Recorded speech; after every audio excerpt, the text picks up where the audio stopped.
கருத்து சொல்ல நான் ஞானி இல்ல, ஆனா எடுத்து சொன்னா எந்த தப்பும் இல்ல.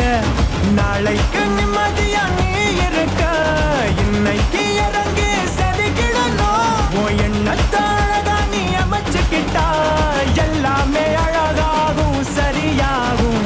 வாழு வாழ விடு அவளோட தத்துவோம், அதுல கால விட்டா உடச்சிடுவோம். கால வராம வாழ மட்டும் கத்துப்போம், கண்டு புடிச்சிட்டா